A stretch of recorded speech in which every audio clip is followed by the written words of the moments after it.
Then next we have a student who is absent, dismissed for illness, or suspended either internally or externally on the day of an activity will not be allowed to participate in the activity. I would change that to a student who is absent. I would get rid of the illness and just say dismissed and does not return to school that day and does not spend and is not in attendance for at least 50% of that day. Using the same language as the Oh, handbook? actually, we should just say, let's use the language from the handbook. Okay. So we can get that from John. The difficulty with that is that, what if a person doesn't return? Well, they What if the dismissal was from 10 to 12? They have to return, though. That I think that's, Or 10 to, or 12 to 2? but see, I think that they have to return. That's, Or get dismissed at such a time after the 50%. right, so it's dismissed. After So 50%. from 7:30 to So that's why it 10:45. said, that's why it says, and does not return to school. It should be or does not, or is not in attendance for at least 50% of the school day. Dismissed for more than 50% of the school day? Yeah, or is dismissed for more than 50% of the school day, right. If they're dismissed for more than 50% of the day, they can't How it participate. reads in the book now is students who are dismissed and return to school prior to the conclusion of the school day are not prevented from participating in athletic practice or contest or other extracurricular activity, provided that they have attended at least 50% of the school So that day. means they have to return and they have to attend 50%. We could stay with that as a consistent. I think they should have Or to they can get dismissed at 10:15, after, because they've been there for the morning. They've been there for at least 50% of the day. It doesn't necessarily have to be a leave and return. It could be a dismissal that's after the halfway. So let's just take the language from that and put it in here, okay, for the dismissal. Okay. And we'll fit it in. Then in exceptional cases, the principal or his designee may waive these conditions. In the case of a multi-day suspension, a student will not be allowed to participate in any activity for the duration of the suspension, including weekends. So just to point out, this is a change from current policy and also a change from what I believe is already in the printed handbook, correct, John? Or is the handbook not printed No, yet? I haven't gone to the printer yet. no. Okay. 2, any student found to be in violation of the chemical health policy as outlined below is subject to the discipline procedures that identified as they relate to participation in extracurricular activities. During the entire school year, no student shall, regardless of the quantity use, consume, possess, buy, sell, or give away any beverage containing alcohol or any tobacco product, marijuana, steroids, or any other controlled substance. Prescription medication prescribed for the student's use is to be stored in the nurse's office unless otherwise noted by a licensed physician consistent with school committee policy. A, first violation.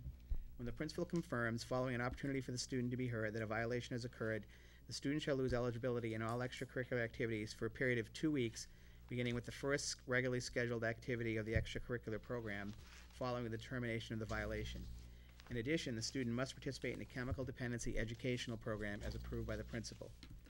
Second violation. When the principal confirms, following an opportunity for the student to be heard, that a violation has occurred, the student shall lose eligibility in all extracurricular activities for a period of 4 weeks, beginning with the first regularly scheduled activity of the extracurricular program following the termination of the violation. In addition, the student must participate in a chemical dependency educational program as approved by the principal. C, subsequent violations. When the principal confirms, following an opportunity for the student to be heard, that a violation has occurred, the student shall lose eligibility in all extracurricular activities for a period of a full calendar year. In addition, the student must participate in a chemical dependency educational program as approved by the principal. I just have one question. First, I want to point out for anybody watching that these are, or for the press, that this relates to extracurricular activities. We'll get to the athletics on the next part of this. The one question I have is requirement to participate in a chemical dependency educational program as approved by the principal. Is that going to cost money? And if so, who's going to foot the bill for that? And I guess the other question is, can we force them to participate, whereas MIAA gives them the option of participating to reduce their Right. penalty? I just don't know what our, and I don't remember what our attorney said on this, but I don't know what our legal standing is in terms of forcing them I to. think our attorney said it has to be an educational program, and not a treatment program, that we could do that, and we could make it a condition of participation. We also, led to believe that the MIAA is coming out with Oh, they're gonna come up with a program, a right? web-based program that Hmm. would be pretty cheap, I would think. The other question I would have there, and for John as the principal, I'm assuming that you would work with guidance or to find education programs that we, I think if we got to a third violation, but see, we're asking for the education beginning with the first. yeah, I personally think it's a good idea, because I think it can only help us in terms of, hopefully getting the kids to see why what they did was wrong and why they shouldn't do it moving forward. The thinking behind that, on the first event, was that it may be the first event that we've caught. Right. But it more than likely isn't the first event. Mhm. And so, perhaps it would be that opportunity to get some instruction in the system, get the students some help. John, do you have any opinion on whether this kind of educational programming would be of any help in terms of curbing the problem? I do. I have had occasions when parents have asked me, did I have a suggestion on what they might be able to do, because they were concerned that their child might have had an alcohol abuse program, and I have suggested programs. Well, those are more treatment programs that you... Educational alcoholics, attendance at an Alcoholics Anonymous type meeting, Okay. things like that. And John's put on the mock crash scene. Right. I mean, that shows clearly that he has some idea that it's instructional. Well, it's a to- community-wide to- public health to type get of some program, sort of right. some idea of what the consequences of these things are. I just want to make sure, and if you can check with Nancy again, our attorney, I have it oh, here. okay, what does she say? 3 different paragraphs. She said, Rule 62.1 in the current North Reading policy for athletics provides for mitigation of the length of the exclusion by voluntary participation in a program throughout the penalty period. If a student chooses this option, the responsibility and expense belong to the student and family. Many health insurance programs allow coverage for treatment, so that was a choice. Right. The school could provide a list of resources, as John has talked about, of state-approved chemical dependency programs for adolescents, leaving the specific choice to the family. MIAA offers information on resources and approved programs. And under the existing rule, the principal has approval authority. There may be a circumstance where a student's substance abuse or abuse impacts the student's ability to benefit from the educational program and extracurricular opportunities to the extent a program could be incorporated into a 504 plan as appropriate. The school would be responsible for the cost under this circumstance and would have responsibility to oversee the student's participation and ensure supervision by a qualified person. There is a risk of liability when a school mandates an out-of-school program over which it has no approval of content or knowledge of supervision. Similarly, and this gets into the treatment rather than the educational program, mandating treatment will obligate the school officials to obtain knowledge about the protocol of the treatment, professional credentials, and general provisions for student safety. She goes on to conclude with, the authority of school officials to mandate out-of-school disciplinary programs as an alternative to school suspension is not settled and are best offered as a voluntary option.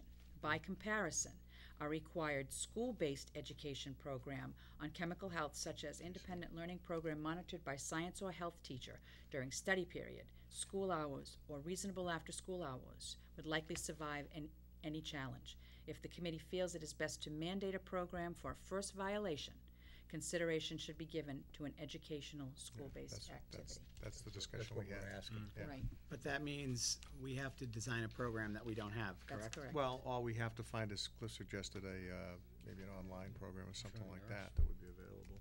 I would rather defer to the science and health teachers to come up with that I would in ask, conjunction with the administrators.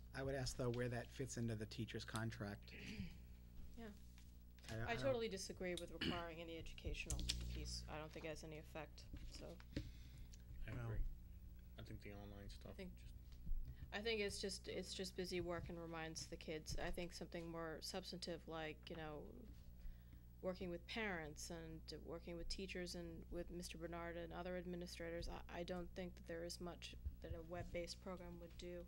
outside of a treatment program, and certainly we're not in a position to offer that kind of programming at this time. At Well, I least think I don't. if we're gonna make it part of this policy, there has to be a defined program. Right, We that's- can't just say you're gonna work with teachers But or that's, work with we don't have a principals. program now, we're approving a policy.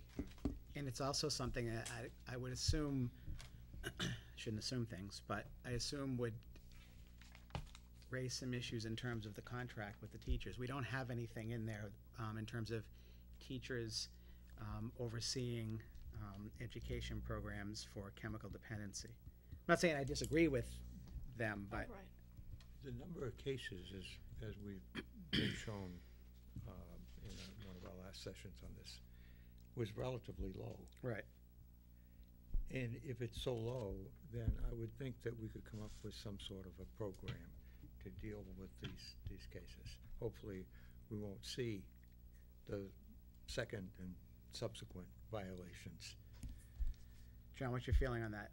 If we have to do it in-house?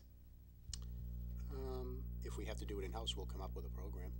Yeah, I think I could work with some people that would volunteer their time to design the program. How it then gets implemented, Right, I think I'd have to, I'd like to just think more about that.